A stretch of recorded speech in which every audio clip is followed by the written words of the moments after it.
में हलफनामा किया दायर, कहा गैर जानिबदाराना जांच के लिए एसआईटी तश्कील करने के साथ ही सीबीआई को जांच सौंपने की भी सिफारिश की गई।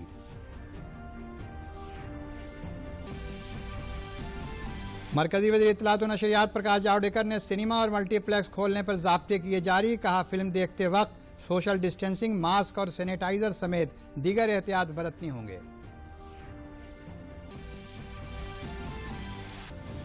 मरकजी वज़ीर सेहत डॉक्टर हर्षवर्धन ने आयुष मुआलजे के लिए रहनुमा खतूत किए जारी, कोरोना वायरस से तहफ़्फ़ुज़ के लिए योग और आयुर्वेद की अहमियत पर दिया जोर।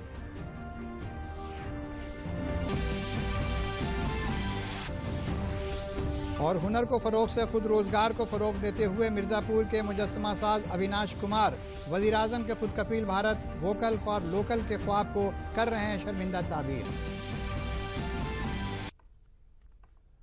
आदाब, खबरों के साथ हाजिर हूं मैं फरीद आरिफ सिद्दीकी। अब खबरें तफसील से। हाथरस मामले को लेकर रियासती सरकार ने समाज से पहले ही सुप्रीम कोर्ट में हलफनामा दाखिल किया है। हलफनामे में रियासती हुकूमत ने कहा है कि मेडिकल रिपोर्ट में लड़की के साथ रेप होने जैसी कोई बात सामने नहीं आई है। हलफनामे में रियासती सरकार ने कहा है कि लाश की आधी रात में आखिर रसूम अदा करने की वजह नज़्म व नसक बनाए रखना था। खुफिया एजेंसी की इत्तला के मुताबिक मामले से जुड़े दोनों ज़ातों के लोग गांव में जमा हो रहे थे। अगर सुबह तक लाश वहीं रहती तो फसाद होने का पूरा इम्कान था। सरकार ने कहा कि घर वालों की मौजूदगी में उसकी आखिर रसूम अदा की गई। इस मामले को लेकर आगे तशद्दुद न हो, इस पर घर वाले भी रजामंद थे। मुतासरा का पोस्टमार्टम पहले ही सफदरजंग अस्पताल में हो चुका था, इसलिए सबूतों से छेड़छाड़ का इल्ज़ाम बिल्कुल गलत है। हलफनामे में रियासती सरकार ने कहा है कि कुछ सियासी पार्टियां और मीडिया का एक हिस्सा हाथरस मामले को गलत रंग देने में लगा हुआ है, लिहाजा इसे सीबीआई जांच जारी रखने की इजाज़त दी जाए। झूठ का पर्दाफाश करने के लिए कोर्ट सीबीआई जांच की निगरानी करे। गैर जानिबदाराना जांच के लिए भी उनकी सरकार ने पहले एसआईटी तश्कील दी थी, बाद में जांच सीबीआई को सौंपने की सिफारिश की गई। मरकज़ी वज़ीर इत्तलात व नशरियात प्रकाश जावड़ेकर ने आज सिनेमा हॉल और मल्टीप्लेक्स को लेकर रहनुमा ज़वाब्ते जारी किए। उन्होंने बताया कि इन दिनों हिदायत के मुताबिक ऑडिटोरियम में एक वक्त में ज़्यादा से ज़्यादा 50% लोगों के बैठने की इजाज़त होगी। हॉल के अंदर बैठते वक्त सोशल डिस्टेंसिंग पर अमल करना होगा। हाथ साफ करने और सैनिटाइज़र का बंदोबस्त होगा। सभी लोगों को आरोग्य सेतु ऐप इस्तेमाल करने की सलाह दी गई है। थर्मल स्क्रीनिंग के ज़रिए बिना अलामत वाले लोगों को भी दाखिला मिलेगा। डॉक्टर टिकट खिड़की पर कतार में फासला कायम रखने के लिए ज़मीन पर मार्किंग होनी चाहिए। अलग अलग स्क्रीन के लिए अलग अलग टाइम हो और डिजिटल अदायगी को फ़रोग़ दिया जाए। टिकट खिड़की समेत दीगर मकामात को जरासीम से साफ़ रखने का बंदोबस्त हो और टिकट खिड़कियों का माकूल बंदोबस्त हो। इंटरवल के दरमियान लोगों के गैर ज़रूरी तौर पर घूमने और पर पाबंदी हो। मास्क लगाने को लाजमी बनाया जाए। सिर्फ डब्बा बंद खाने पीने की अशिया की इजाज़त हो। हॉल के अंदर खाने की डिलीवरी नहीं होगी। खाने पीने की अशिया के फ़रोख्त के लिए अलग से खिड़कियों का इंतज़ाम किया जाए। सिनेमा हॉल के मुलाजमीन के लिए मास्क, दस्ताने, पीपीई किट समेत दीगर अशिया मुहैया कराई जाएँ। कॉन्टैक्ट ट्रेसिंग के लिए सभी नाजरीन का कॉन्टैक्ट नंबर लेना लाजमी होगा। हॉल के अंदर एसी का दर्जा हरारत 24 से 30 डिग्री सेल्सियस के दरमियान हो। फिल्म शुरू होने से कबल इंटरवल और फिल्म ख़त्म होने के वक्त मास्क लगाने, फासला कायम रखने और हाथ की सफाई से मुतल्लिक़ ऐलानात हों। मरकज़ी वज़ीर ने कहा कि सिनेमा हॉल में फिल्म देखते वक्त भी सभी एहतियात बरतने की ज़रूरत है।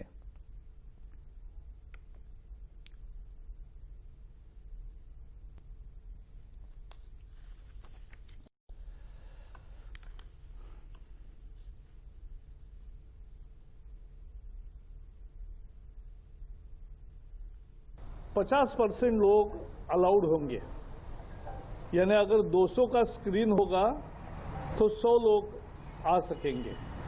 एक कुर्सी छोड़कर एक कुर्सी ऐसी बैठने की व्यवस्था होगी। पूरी मास्क लगाना होगा, उसके साथ सुरक्षित दूरी, मास्क और सैनिटाइजर, इसका उपयोग बाध्यकारी है। वज़ीर मौसूफ ने कहा कि फिल्म देखने के लिए ऑनलाइन बुकिंग और डिजिटल अदायगी को फ़रोग़ देने की ज़रूरत है। सिंगल स्क्रीन में ज़्यादा खिड़कियां खोलनी पड़ेगी टिकट बुकिंग के लिए, और सभी जगह ऑनलाइन टिकट बुकिंग को एनकरेज किया जाएगा। स्टाफ का प्रोटेक्ट होगा, पैक्ड फूड मिलेगा, और टेम्परेचर भी सबसे मुख्य है कि हवा का सर्कुलेशन चालू रहे, ये सुनिश्चित करना होगा। 23, 24, 25 इतना ही टेम्परेचर रख सकते हैं, और उसके बाद एक क्रॉस वेंटिलेशन होगा, ये भी सुनिश्चित करना जरूरी है। मरकजी वज़ीर सेहत डॉक्टर हर्षवर्धन ने आज आयुष इलाज के लिए वीडियो कॉन्फ्रेंसिंग के तवस्सुस से ज़ाब्ते जारी किए, जिसमें कोरोना वायरस से तहफ़्फ़ुज़ के लिए योग और आयुर्वेद से मुतल्लिक़ तफसील दी गई है। ये ज़ाब्ते 7 लाख से ज़्यादा रजिस्टर्ड आयुष डॉक्टरों को वबा के इंतज़ामात में मदद के लिए पब्लिक डोमेन में मुहैया कराए गए हैं।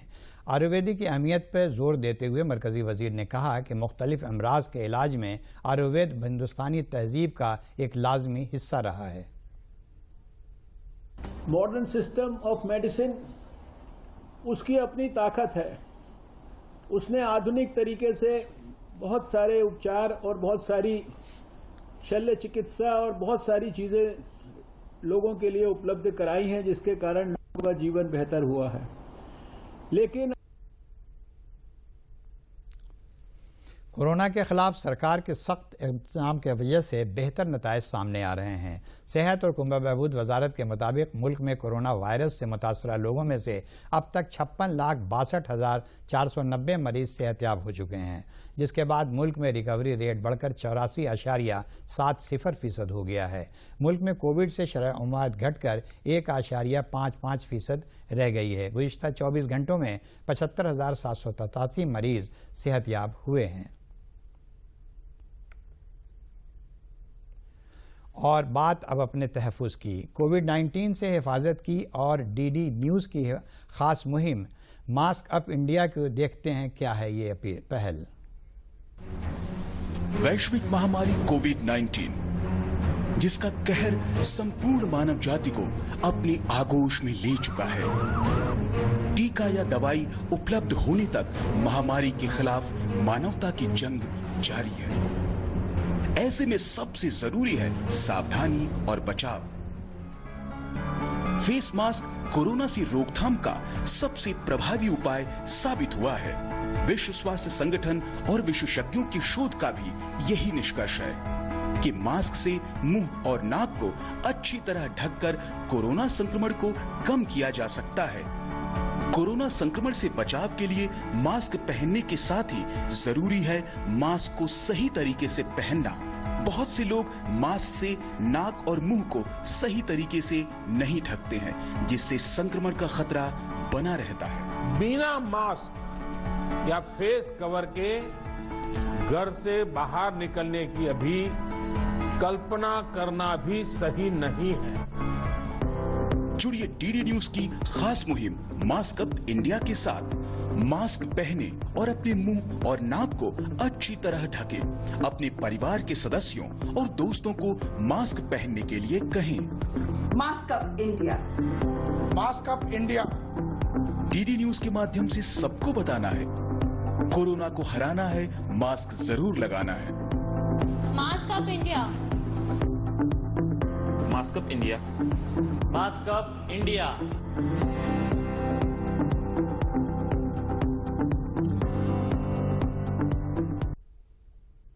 कोरोना को हराना है, मास्क ज़रूर लगाना है। कोरोना से बचाव और ख़ुद को महफूज रखने के लिए आप सभी से अपील है कि मास्क ज़रूर पहनें, 2 गज़ की दूरी कायम रखते हुए सोशल डिस्टेंसिंग पर अमल करें और बार बार साबुन से अपने हाथ ज़रूर धोते रहें।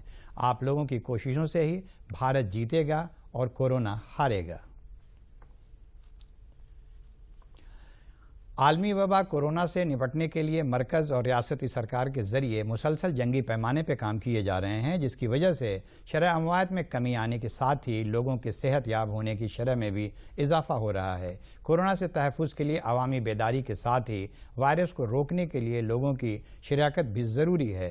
कोरोना के ख़िलाफ़ जंग में सभी को ज़िम्मेदारी के साथ सरकार के बताए ज़ाब्ते पर अमल करना चाहिए। वहीं वज़ारत इत्तलात व नशरियात के मुख्तलिफ़ इकाइयों की जानिब से भी बेदारी मुहिम चलाई जा रही है। इसी सिलसिले में फिल्मी दुनिया से जुड़े कानपुर के राजू श्रीवास्तव कुछ अपने अंदाज में ख्यालात ज़ाहिर कर रहे लोगों को कोरोना से बचने की सलाह दे रहे हैं। कोरोना का विषय कॉमेडी का विषय नहीं है, इस पे कोई जोक नहीं हो सकता। वो सीरियस मैटर है। डे बाय डे सिचुएशन बहुत डेंजर होती जा रही है, अभी भी कंट्रोल में है।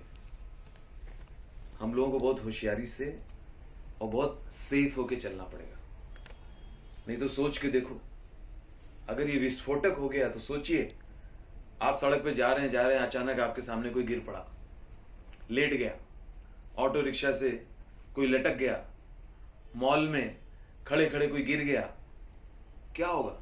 उस समय आप क्या कर पाएंगे?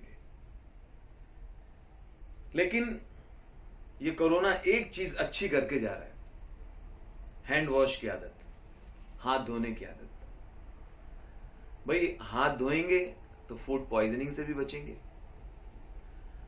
और अब किसी को सर्दी जुकाम या खांसी या बुखार होगा तो डॉक्टर के पास जाएगा। कोरोना छोड़ो, कोरोना नहीं भी है तो अगर कोई और बीमारी उसके अंदर पनप रही है तो उसका इलाज जल्दी हो जाएगा। तो कोरोना ये सिखा के जा रहा है कि साफ सफाई हमें रखनी चाहिए। मोदी जी 6 साल से चिल्ला रहे हैं, स्वच्छता रखो, स्वच्छ भारत अभियान, स्वच्छ भारत अभियान। कुछ लोग जानबूझ के उसका अनादर कर रहे थे, उसको फॉलो नहीं कर रहे थे। कुछ लोग, कोरोना ने 1 मिनट में सिखा दिया, 1 मिनट में हमें स्वच्छता के लिए मजबूर कर दिया।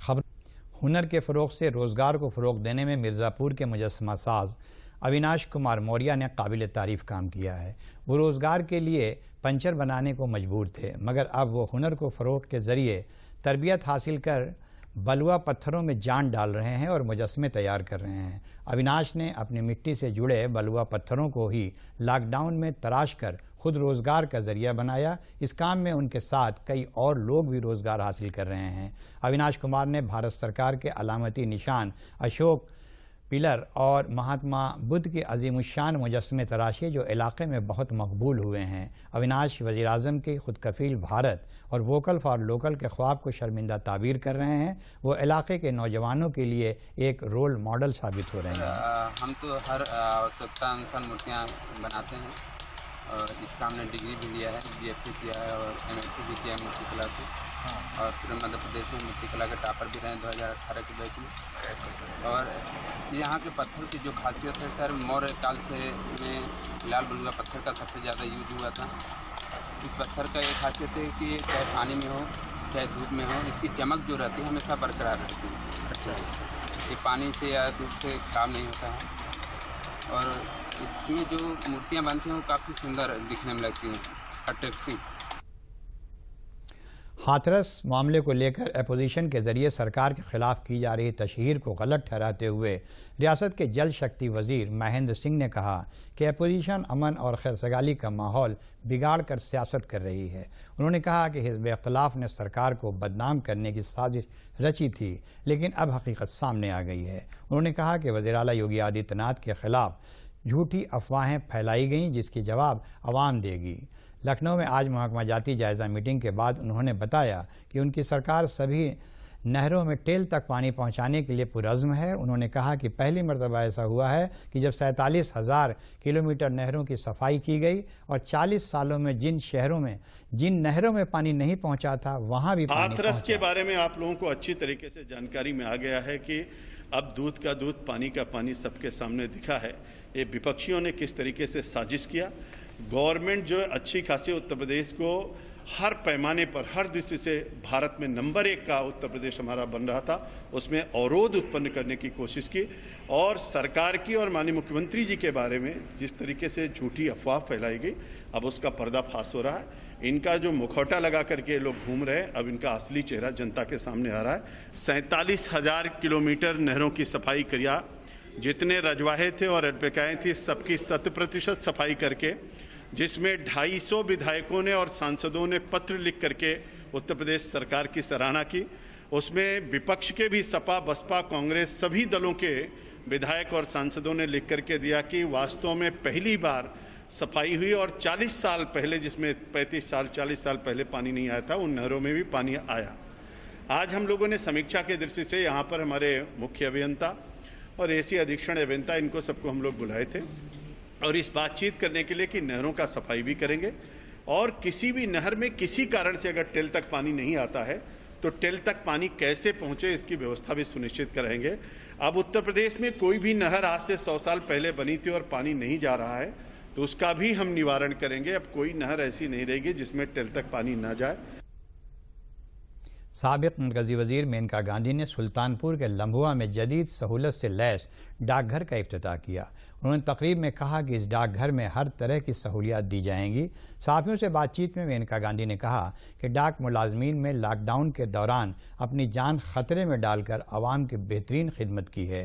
उन्होंने कहा कि इंडियन डाक सर्विस दुनिया भर में अपनी साख और खिदमात के लिए मशहूर है। Chief postmaster general Kaushalendra Kumar Sinha ने कहा कि डाकघर में आधार कार्ड बनाने के लिए ख़ास सहूलत दी गई है। उन्होंने कहा कि डाक महकमे ने अब मुल्क के अहम मजहबी मकामात जैसे तिरुपति के बालाजी, अयोध्या के हनुमानगढ़ी, वैष्णो देवी और काशी विश्वनाथ मंदिर वगैरह मकामात से प्रसाद मंगाने की भी सहूलियात दी है। बड़ी सौगात देने के लिए मैंने ये भी मांग की है कि अब आइंदा हमको करौंदी कला में भी एक ऐसे ही बना दें और उन्हें बहुत ही सुंदर ही और बहुत उपयोगी जगह बनाई है। इस कोविड के समय में जितना सेवा पोस्ट ऑफिस ने किया शायद ही किसी ने किया होगा। ये अपनी जान को जोखिम में लगा करके गांव-गांव में उन्होंने हर चीज़ पहुंचाई और मुझे गर्व से ये कहना पड़ता है कि हिंदुस्तान का जो पोस्टल सर्विस है वो शायद दुनिया में अच्छों में से अच्छा माना जाता है। बस इतना ही। मरकजी वज़ीर मुमलिकत साध्वी निरंजन ज्योति ने झांसी के विकास भवन में किसान बिल को किसान के मुफाद में बताया। इस मौके पर मरकजी वज़ीर ने झांसी के विकास भवन और बुंदेलखंड डिग्री कॉलेज में शजरकारी की। सहाफ़ियों से बात करते हुए साध्वी निरंजन ज्योति ने किसान बिल पर कहा कि मंडियां ख़त्म नहीं होंगी और मंडियों को सरकार ने ई मंडी से जोड़ने का काम किया है। हाथरस मामले पर उन्होंने कहा कि वज़ीर आला खुद इस पर नज़र बनाए हुए हैं और SIT तश्कील देकर हाथरस मामले की जांच भी कराई जा रही है। इसके साथ ही CBI जांच कराने की भी सिफारिश की गई है। देखिए, ना मंडी खत्म होगी और हमारी सरकार ने ई मंडी से जोड़ने का और काम किया है। ना कोई मंडी खत्म होगी, ना कोई किसान की NSP खत्म होगी। हाँ, खत्म कुछ हो रहा है तो उनकी जमीन खिसक रही है। जब किसी गरीब को उसके पास राशन कार्ड है, हम राशन दे रहे हैं, गैस सिलेंडर उसको गैस चूल्हा दे रहे हैं, उसी को 500 रुपया दे रहे हैं। यदि उसके पास एक बिस्वा भी खेती है, 1 बीघा भी खेती है, उसको हम खाते में पैसा दे रहे हैं, हम दे रहे हैं। अब नजरिया अलग है, टेबल में गिलास आधा भरा रखा है, खाली तो नहीं है ना। ज़िला बाराबंकी में ज़रई आलात नुमाइश मुनक़िद की गई। नुमाइश में बतौर मेहमान खुसूसी रियासत के वज़ीर बराए ज़राअत सूर्य प्रताप शाही ने मोदी सरकार के ज़रिए हाल ही में नाफिज किए गए ज़राअत में इस्लाह कानून की सताइश करते हुए इसे तारीख़ी फ़ैसला बताया।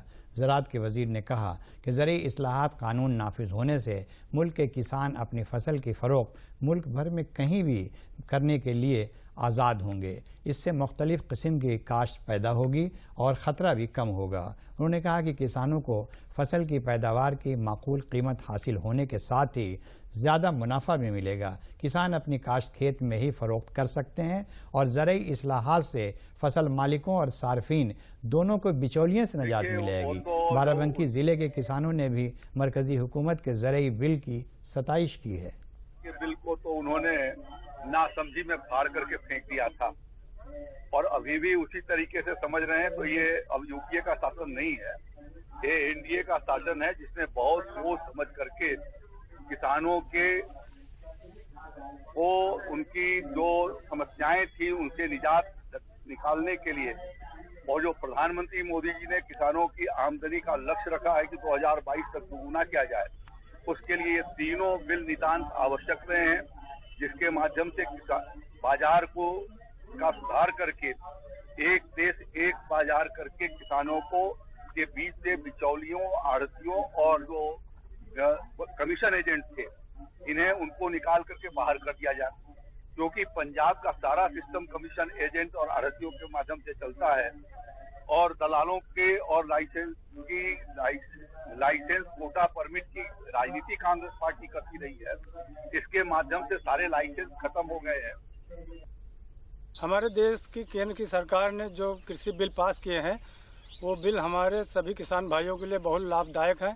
हम अपनी फसल को देश के किसी भी कोने में ले जाकर बेच सकते हैं और अपने मूल्य पर उनका अपना मूल्य स्वयं निर्धारण कर सकते हैं। इससे हम किसानों को बहुत फायदा होगा। देश में करीब 70 साल बाद एक ऐसी सरकार आई है जिसने कृषि नीति को बदला है और अब किसान अपनी आर्थिक उन्नति करेंगे। इससे हम लोगों को बहुत लाभ होगा। वर्तमान सरकार की जो हमारी भारत सरकार है वो किसानों के हित में जो 2 विधेयक पारित हुए हैं बहुत महत्वपूर्ण, किसानों के लिए बहुत ही हितैषी हैं। इससे निश्चित तौर पर किसानों को अपने उत्पाद को स्वतंत्रता रहेगी कि किसी भी मंडी या देश के किसी या अन्य राज्यों में बेचने के लिए जाने में कोई दिक्कत नहीं होगी। निःशुल्क है कि अपने किसी उत्पाद को कहीं किसी भी मंडी में वो ले जाकर स्वतंत्रता से बेच सकता है। गंगा जमनी सखाफत की अलामत और लखनऊ के सीनियर फनकार वो लाइट एंड साउंड प्रोग्राम शुरू करने वाले विलायत जाफरी का इतवार को मुंबई में इंतकाल हो गया। वो 85 बरस के थे। मरहूम जाफरी 1986 में आकाशवाणी लखनऊ और 1988 में दूरदर्शन मरकज़ लखनऊ के डायरेक्टर भी बने।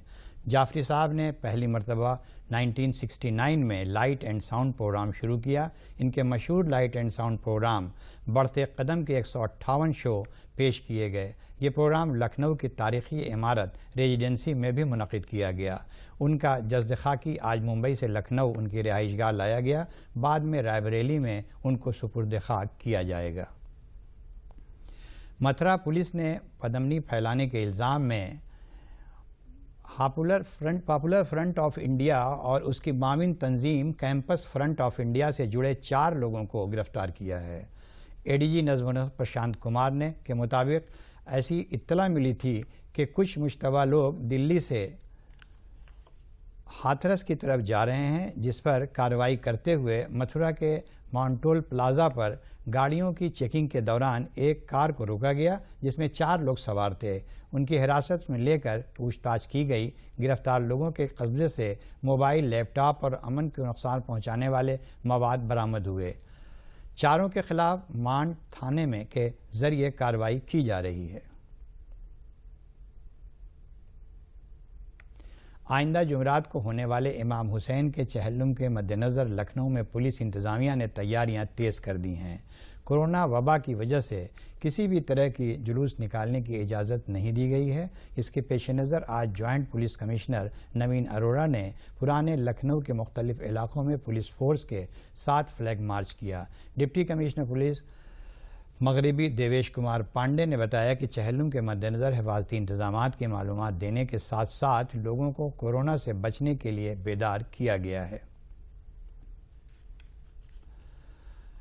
थक कर वो बैठ जाते हैं जिनकी कोशिश नाकाम होती है। मेहनत करने वालों की राह आसान होती है। इस बात को कन्नौज ज़िले के जलालाबाद के रहने वाले 14 साला गोपाल दीक्षित ने सच कर दिखाया। एक हादसे में दोनों हाथ गंवाने के बाद भी गोपाल ने हार नहीं मानी और अपने पैरों को हाथ बनाकर पढ़ाई जारी रखी। सख्त मेहनत से उसने पैरों से लिखने में महारत हासिल कर ली। गोपाल अपने पैरों की मदद से अंग्रेज़ी, हिंदी और संस्कृत लिख लेता है। उसे पेंटिंग बनाने का शौक़ भी है और वो पैरों से पेंटिंग भी बना लेते हैं, जिसको देखकर लोग हैरतज़दा रह जाते हैं। गोपाल ने दर्जनों पेंटिंग बनाई है। स्कूल में इस बेहतरीन पेंटिंग के लिए उसे कई इनामात भी मिले हैं।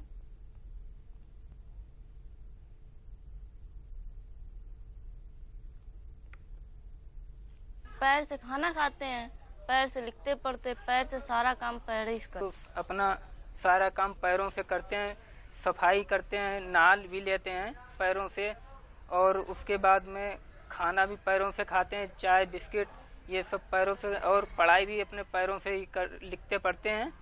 और आगे चलकर ये सरकारी नौकरी की इच्छा करते हैं कि मास्टरी या कंप्यूटर विभाग में कोई अच्छी नौकरी मिल जाए। और उसके बाद मैं अपने सारे दिव्यांगों से यही कामना करता हूं कि अपना दिल छोटा मत करें, हौसला रखें और आगे चलकर आगे अपनी इच्छाओं को पूरा करें। और इसी के साथ अहम खबरें एक बार फिर।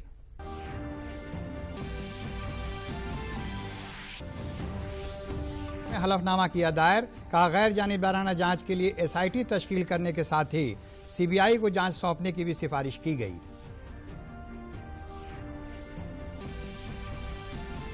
मरकजी वज़ीर इत्तलात व नशरियात प्रकाश जावड़ेकर ने सिनेमा और मल्टीप्लेक्स खोलने पर ज़ाब्ते किए जारी, कहा फिल्म देखते वक्त सोशल डिस्टेंसिंग, मास्क और सैनिटाइजर समेत दीगर एहतियात बरतनी होंगे।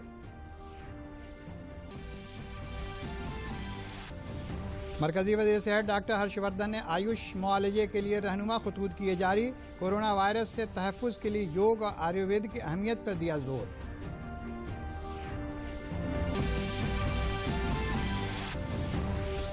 और हुनर को फ़रोग़ से खुद रोज़गार को फ़रोग़ देते हुए मिर्ज़ापुर के मुजस्समा साज अविनाश कुमार वज़ीर-ए-आज़म के खुद कफील भारत वोकल फॉर लोकल के ख्वाब को कर रहे हैं शर्मिंदा ताबीर।